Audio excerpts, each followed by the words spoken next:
Hola, en este video mis compañeros Verónica López, Natalia Bonet, Wilson Lozada y yo, John Bolaños, les hablaremos sobre Mitología griega. Cuando hablamos de mitología griega nos referimos a un conjunto de relatos, de mitos y leyendas pertenecientes a la antigua Grecia, que es considerada la cuna cultural de la civilización de Occidente. Está recogida en un conjunto de diversos textos sobrevivientes a la historia, en los que se da cuenta de cómo los antiguos griegos explicaban el mundo, cómo practicaban su religión y cómo representaban su cultura. Esto lo hacía mediante esculturas, ilustraciones, cerámicas y otra forma de arte que responden al mismo imaginario.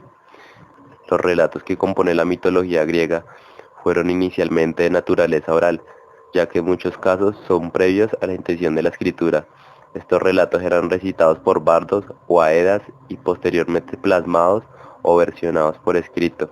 Algunos de ellos son también la fundación de la literatura griega, en particular los poemas épicos de Homero, la Ilíada y la Odisea, cuyos sucesos ocurren alrededor de la guerra de Troya, o también los poemas de Siodo sobre los génesis del mundo y los reinos griegos, la teogonía y los trabajos y días.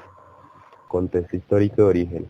Tuvo sus orígenes en Creta como resultado de la fusión del panteón cretense, compuesto por divinidades terrestres y agrícolas, con el conjunto de dioses que aportaron los pueblos aqueos, quienes tomaron también parte de Creta, el culto a los héroes y la configuración del mundo infernal. Los dioses griegos fueron una composición de diferentes pueblos que la integraron. Estas obras fueron recopiladas, organizadas y escritas por Homero. Se plantea que a partir del año 750 antes de nuestra era, con la invasión de los dorios, desapareció la cultura micénica y se inició la historia de Grecia. El conocimiento de la mitología griega ha llegado hasta nosotros gracias a Hesíodo, quien escribió la Teogonía, los trabajos y los días y el catálogo de las mujeres. A Homero con su Ilíada y su Odisea, y también gracias a fragmentos de poesías épicas de diversos autores.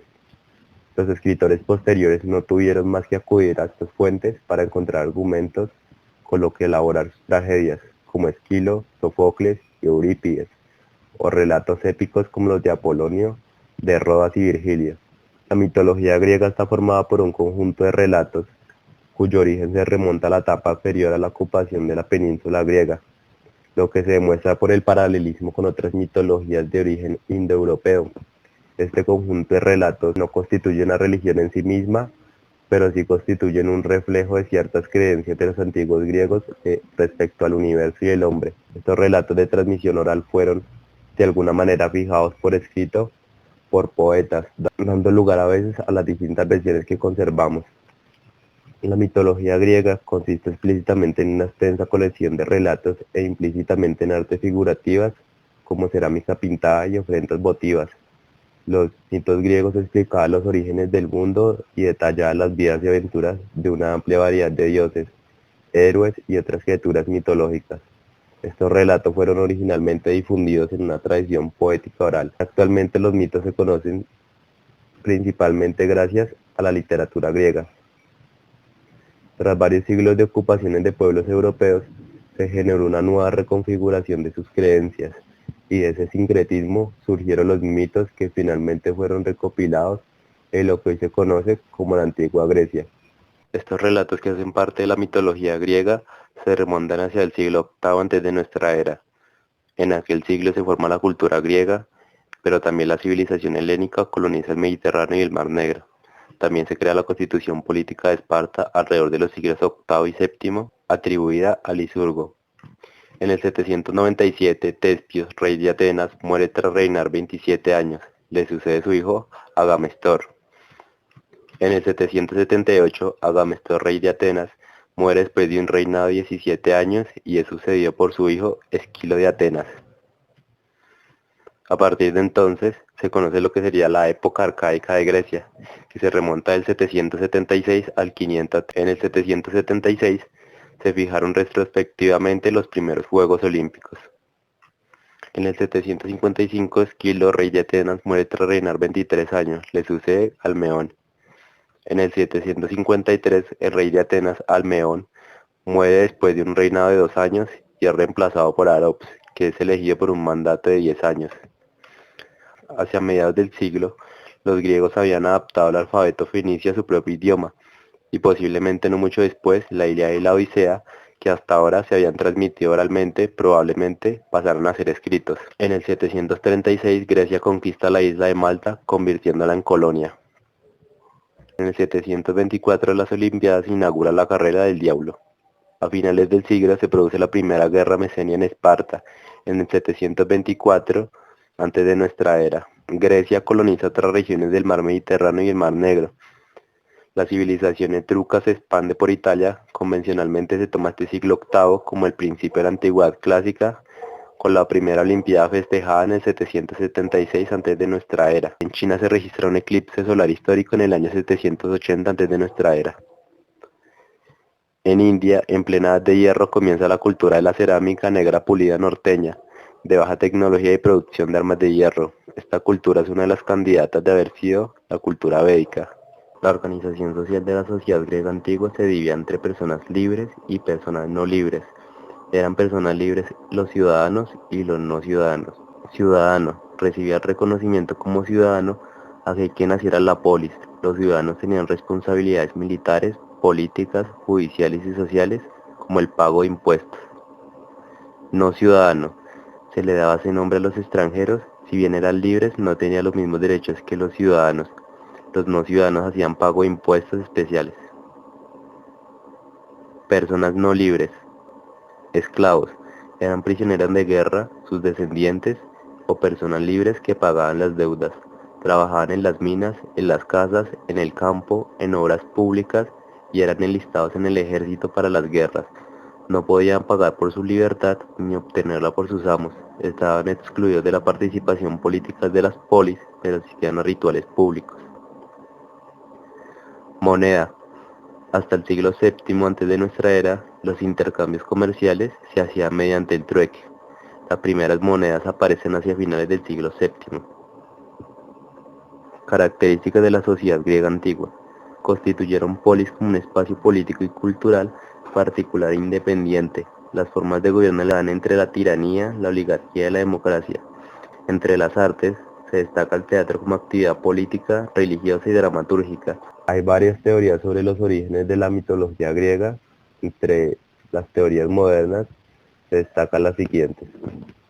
La teoría escritural. Esta teoría nos dice que todas las leyendas mitológicas proceden de relatos de los textos sagrados, aunque los hechos reales han sido disfrazados y alterados. La teoría histórica. Todas las personas mencionadas en la mitología fueron una vez seres humanos reales y las leyendas sobre ellas son meras adiciones de épocas posteriores. La teoría alegórica. Supone que todos los mitos antiguos eran alegóricos y simbólicos. La teoría física. Se adhiere a la idea de que los elementos de aire, fuego y agua fueron originalmente objetos de adoración religiosa, por lo que las principales deidades eran personificaciones de estos poderes de la naturaleza. La arqueología y la mitografía han revelado que los griegos fueron inspirados por algunas civilizaciones de Asia Menor y Oriente Próximo. Adonis parece ser el equivalente griego más claramente en los cultos que en los mitos, de un dios moribundo de Oriente Próximo. Cibeles tiene sus raíces en la cultura de Anatolia, mientras gran parte de la iconografía de Afrodita surge de las diosas semíticas. Hay también posibles paralelismos entre las generaciones divinas más antiguas, Caos y sus hijos. Según Meyer-Reynolds, los conceptos teogónicos de Oriente Próximo, incluyendo la sucesión divina mediante la violencia y los conflictos generacionales por el poder, hallaron su camino a la mitología griega. Empezar hablando de la literatura griega y su arte. Los protagonistas del arte son los dioses del Olimpo, que es digno de los hombres. Muchas veces bajaban a la tierra, adoptando en ocasiones una apariencia humana. Esto también ayudaba a explicar fenómenos de la naturaleza o del universo. Surgió entonces así divinidades que personificaron montañas, fuentes, ríos, mares, vientos, constelaciones y hasta animales. Todo esto fue una fuente de inspiración para la creación del arte, como cerámicas, bloques de mármol, medallas, tablas y lienzos. Toda esta literatura y arte procede de autores autóctonos de Grecia alrededor de los años 2000 a.C. Los géneros más destacados son la comedia, cuyo mayor representante es Aristófanes. A la comedia nos referimos a esta lectura optimista que tuvo su origen en los primitivos cultos de la fertilidad en honor al dios Dionisos y se desarrolla como género derivado del griego ditirambo. ¿A qué nos referimos cuando hablamos de ditirambo? Es una composición lírica griega dedicada al dios Dionisio y que originalmente formaba parte de sus rituales. Culturalmente, la lírica griega es el producto del medio político, social e intelectual de las polis. Hablo ahora de Aristófanes y su participación en la comedia. Fue un comediógrafo, principal exponente del género cómico. El lenguaje de las obras de Aristófanes fue valorado por los comentaristas antiguos como un modelo de dialecto ático. Aristófanes decía que un buen orador entrenado en la nueva retórica puede utilizar su talento para engañar al jurado y desconcertar a sus oponentes con tanta profundidad que el juicio pierde toda apariencia de imparcialidad. Otro género destacado es la tragedia, cuyos mayores representantes son Eurípides, Sófocles y Esquilo, donde se trataba de relatar un hecho, generalmente de un héroe, el cual pasa por un secuencial de hechos catastróficos. Empezamos hablando de Eurípides. Fue uno de los grandes poetas trágicos griegos de la antigüedad. Eurípides ofrece una visión de la guerra que ya no exalta a los héroes, se fija en las consecuencias funestas de la guerra y pinta cuadros horrorizados de la misma en su ciclo troyano. Un verso del coro de su tragedia Helena. Necios quienes buscáis alcanzar fama en el combate y con lanzas belistas, creyendo totalmente encontrar remedio a los trabajos humanos. Pues, si hubiera que resolverlos con la lucha sangrienta, no concluiría jamás en las ciudades de la discordia. Bueno, seguimos con Sófocles. Fue un poeta trágico griego, autor de obras como Antígona y Edipo Rey. De toda su producción literaria solo se conserva 7 tragedias completas. El teatro de Sófocles, como forma literaria, se puede decir que una tragedia sofoclea presenta la siguiente estructura. Primero todo un prólogo, que nos proporciona unos versos cortos recitados, siguiendo con el parado, momento en el que el coro hace su entrada bailando y cantando. Seguimos con Esquilo. Pertenece a una noble y rica familia de terratenientes. El interés central de los dramas de Esquilo se halla principalmente en la situación y en su desarrollo, más que en los personajes. No obstante, se considera que el personaje que ha sido más trabajado por el autor es Clitemnestra, particularmente en la tragedia Agamenón, donde la necesidad estimula su capacidad para fingir. Esto, junto a su versatilidad, la convierte en uno de los personajes más destacados de todas las tragedias griegas. Aquí hablaremos sobre algunos dioses del Olimpo. En la mitología griega, Zeus, dios del trueno del rayo, es padre de los dioses y de los hombres. Su madre lo salvó de ser comido al nacer por su padre Cronos. Al nacer, Cronos reclamó a su hijo recién nacido para engullirlo como el resto. Rea le entregó una roca envuelta en pañales que Cronos se comió sin dudar. Rea escondió a Zeus en una cueva de Creta en donde fue criado y cuidado de diferentes maneras según cada versión de las historias. Al hacerse mayor, Zeus subió al Olimpo a retar a su padre Cronos frente a varios dioses del Olimpo y a rescatar a sus hermanos comidos anteriormente. Existen diferentes versiones que cuentan cómo hizo vomitar a Cronos a todos sus hermanos. Este dios no solo liberó a sus hermanos de su padre, sino también a los cíclopes y a los hecatónquiros, quienes eran hermanos de Cronos y estaban encerrados en el oscuro Tártaro. Como muestra de agradecimiento, los cíclopes le obsequiaron el rayo que había sido escondido por Gea. Junto a sus hermanos, los hecatónquiros y los cíclopes, Zeus derrotó a Cronos y al resto de los titanes en la guerra de la titanomaquia, y los encerró en el Tártaro, dejándolos bajo la custodia de los hecatónquiros. Luego de derrotar a Cronos, Zeus repartió los dominios de su padre entre los 3 hermanos mayores. Zeus regiría el cielo, Poseidón las aguas y Hades el inframundo. De esta manera pasó a gobernar el Olimpo y se hizo reconocer como padre de los dioses y de los hombres. Zeus tuvo varios hermanos, entre los más destacados están Poseidón y Hades, con quienes derrotó a Cronos. Hera, su esposa, con quien tuvo a Ares, a Hebe y a Hefesto. Sin embargo, Zeus era un dios extremadamente lujurioso y tuvo muchas otras amantes con las cuales tuvo muchos hijos. Entre los más conocidos están Perséfone, Afrodita, Heracles, las Moiras, Artemisa, Apolo, Perseo, Dionisio y Tebe. Poseidón. En la mitología griega, Poseidón es el dios de los mares y de los océanos. Es el regente de las aguas y el creador de terremotos. Fue devorado por su padre Cronos al nacer y fue salvado por su hermano Zeus.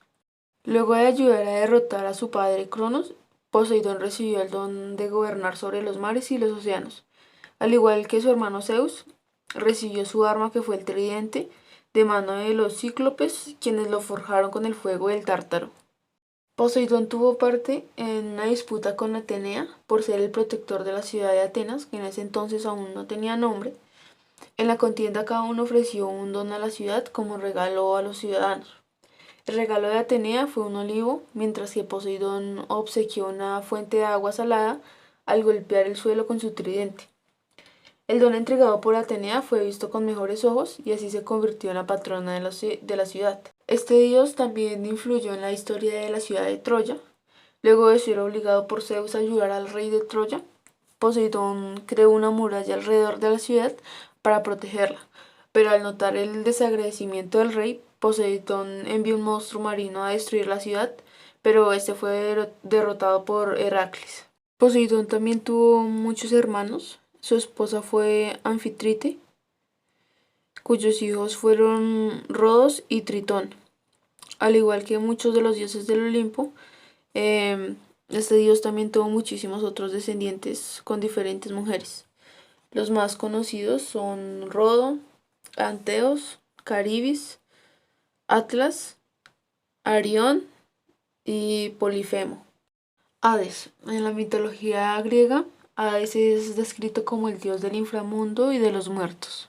Al ser el regente del inframundo, muchos lo asocian con la maldad, pero Hades era más bien altruista, siempre mantenía un papel de equilibrio y nunca beneficiaba a una parte u a otra. Al encontrarse completamente solo en el inframundo, Hades secuestró a Perséfone. Ella se encontraba recogiendo flores para su madre Deméter. Al no poder encontrarla, su madre lanzó una maldición sobre la tierra, la cual no se levantaría hasta que su hija regresase. Zeus, al saber del paradero de la joven diosa, envió a Hermes a convencer a Hades de liberar a la chica. Gracias a su lengua de plata, Hermes logró convencer a Hades, pero este le tendería una trampa a la diosa, dándole un grano de granada que Perséfone comió con gran gusto debido a su sabor dulce. Se vio obligada a regresar ya que había consumido el inframundo. De esta forma fue que el dios la esposó y la convirtió en la diosa del inframundo. Zeus ordenó a la chica vivir 6 meses en el inframundo con su esposo y otros 6 meses en la tierra con su madre. Así Hades dejó de ser un dios solitario. Si bien estuvo casado con Perséfone, su matrimonio fue totalmente infértil. Hades no tuvo ninguna otra amante en su vida, por ese motivo no tuvo hijos. Afrodita. En la mitología griega, Afrodita es la diosa de la belleza y de la lujuria, la pasión y todo lo relacionado con el sexo y la reproducción. Nacida del esperma de Urano, al que le fueron cortados los testículos por Cronos. Afrodita nació en el mar siendo ya una adulta e inmediatamente fue deseada por muchos de los dioses. Luego de que Hera quedase atrapada en aquel trono de oro obsequiado por Hefesto, Afrodita fue concebida como indemnización por los maltratos recibidos por el Olimpo. Zeus no dudó en cederle a Hefesto debido al problema que podría representar una pelea entre los dioses del Olimpo. Hefesto la cubrió de muchos regalos, muchas joyas y de cosas valiosas. Aunque estuvo casada con Hefesto, jamás estuvieron juntos, ya que la diosa no lo deseaba. Ares sería quien aplacaría los deseos y la lujuria de la diosa, aunque esto significaría el adulterio en el Olimpo.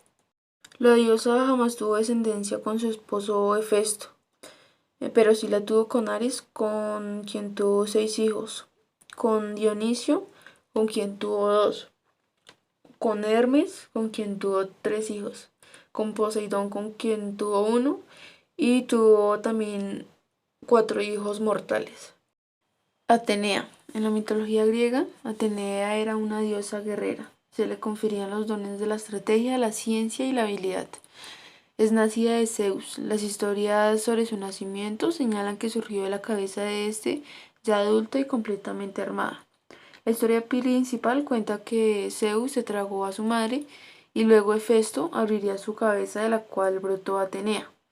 Atenea es una de las deidades más respetadas y adoradas de la antigua Grecia, ya que representaba las causas justas y la sabiduría. Todo lo contrario a su hermano Ares, quien representaba la violencia y la barbarie. Por esto es que es considerada una de las deidades principales de la mitología griega.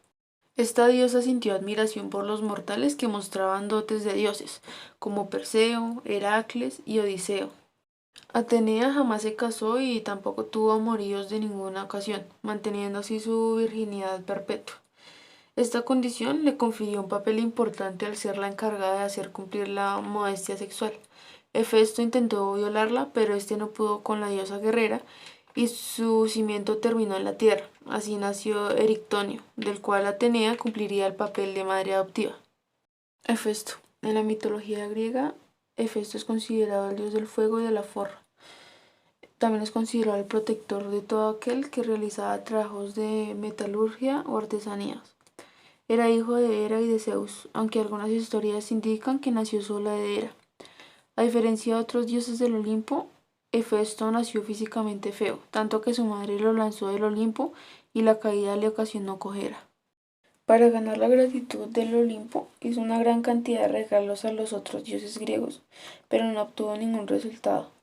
Viendo esto, decidió ponerle una trampa a Hera con un trono que dejaría atrapado a quien se sentara en él. Al no poder liberarla, los demás dioses rogaron a Hefesto que los ayudara, pero este se negó.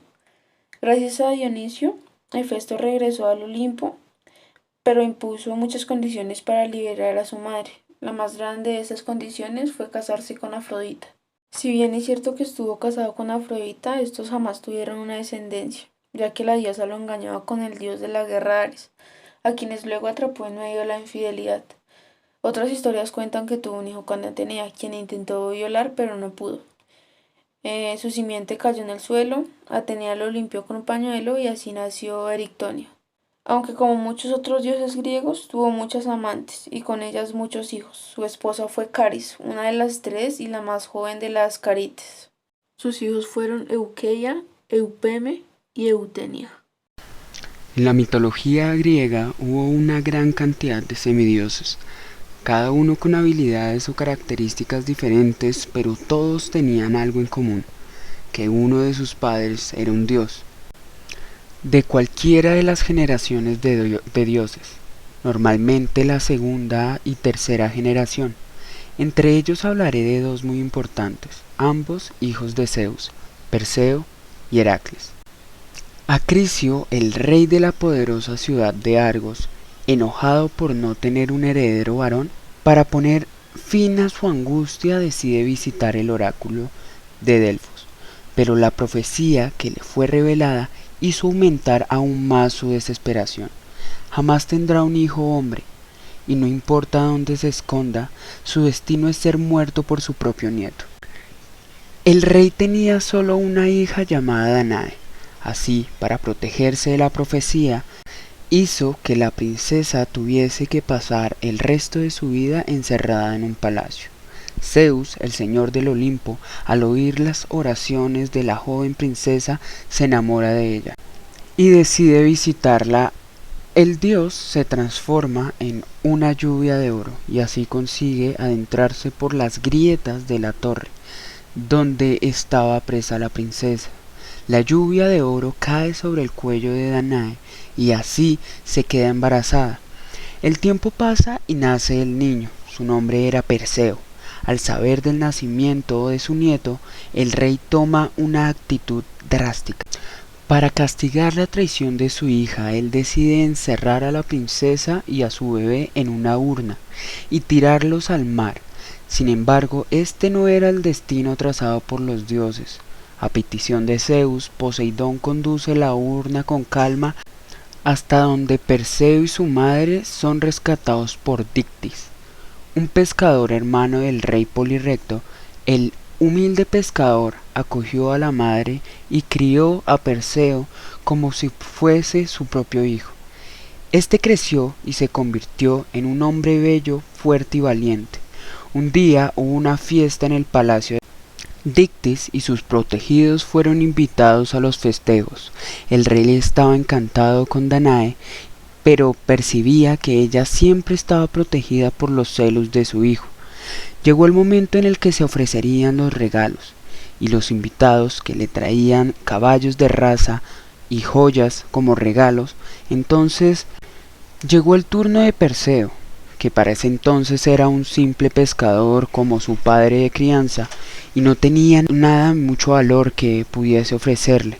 No soy rico, así que no tengo caballos ni joyas para regalarle, pero le traeré la cabeza de la monstruosa Medusa si así le agradara al rey, exclamó él. Percibiendo la oportunidad de apartar definitivamente a Perseo del lado de su madre, dice: si lo que dices es verdad, ve por esa maldita criatura y no vuelvas sin antes traer la cabeza del monstruo como trofeo. Por ser hijo de Zeus, Perseo siempre supo que existía un gran poder dentro de él y que estaba destinado a realizar grandes hechos. El héroe no vaciló y aceptó el desafío que le fue presentado. Fue así como Perseo partió sin temor en busca de su destino. Con la ayuda de Atenea, quien le explicó que no debía verle a los ojos o le convertiría en piedra, le regaló un escudo reflectante con el cual no tenía la necesidad de verle a los ojos directamente, a cambio de que buscase unos objetos custodiados por ninfas, pero ese lugar solo lo conocían las griallas, 3 ancianas, las cuales compartían entre ellas un ojo y un diente, de los cuales robó y chantajeó para que le diesen información. Fue así como le dieron el casco de Hades, un zurrón mágico y unas botas voladoras las ninfas. Después de matar a Medusa, de su cuerpo sale Pegaso, un caballo volador y un guerrero. Perseo lleva de camino la cabeza de ella y escapó con todo lo que consiguió.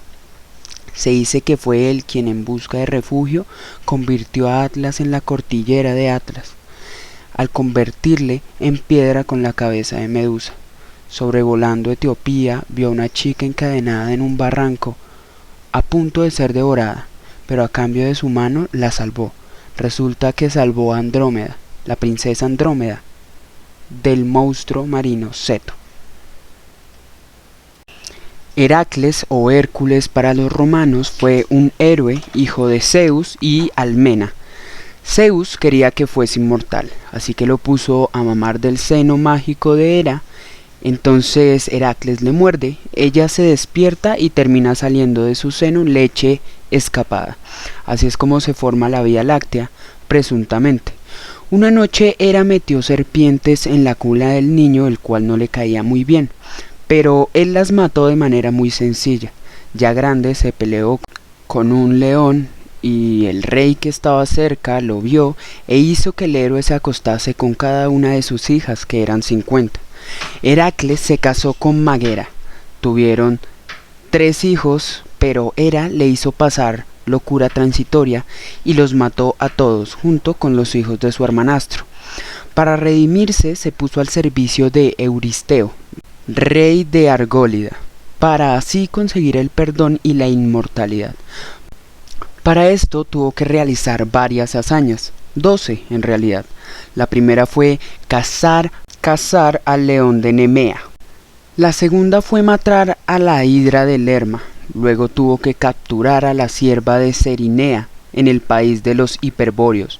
Se enfrentó a los centauros y capturó al jabalí de Erimanto. Limpió los establos de Augeas.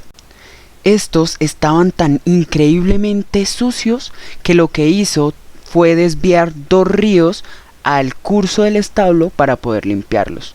Tuvo que espantar a unas aves en el lago de Estáfalo con unas castañuelas. Tuvo que capturar al toro de Creta. Se enfrentó con las yeguas caníbales de Diomedes, recuperar acompañado de Teseo el cinturón de la reina amazona Hipólita. Después de que Hera volviese a arruinar las cosas, terminó todo en guerra con las amazonas. Pero al final se solucionaron las cosas. Después de ello, las siguientes pruebas fueron increíblemente peligrosas. Tuvo que robar las yeguas de Gerión en Euritea. Cuando iba navegando, el paso estaba cerrado por rocas, y él, con su descomunal fuerza, lo abrió y separó lo que hoy conocemos como el Estrecho de Gibraltar. Gerión era un humano de 3×1, el hombre más fuerte de la tierra. Euritón, hijo de Hades, junto con su perro de 2 cabezas, Ortro, custodiaban el ganado, pero los mató a todos y se llevó al ganado en su embarcación. La penúltima prueba era robar las manzanas que otorgaban la inmortalidad del árbol del jardín de las Hespérides, cuidadas por ninfas y un dragón.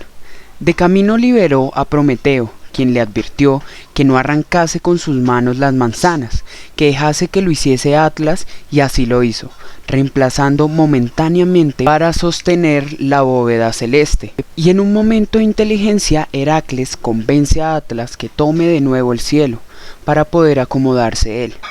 Este aceptó y el héroe se marchó. La última prueba era llevar a Micenas a Cerbero, el perro de 3 cabezas del inframundo. Fue toda una odisea, increíblemente peligrosa, y se topó con varios héroes, pero para cuando llegó con Hades, este le dejó llevarse a Cerbero con la condición de que lo tratase bien, libre de retos y ganándose la presunta inmortalidad. Digo presunta ya que su esposa, Deyanira, hermana de Meleagro, lo mató accidentalmente con veneno de hidra, pensando que era un filtro de amor.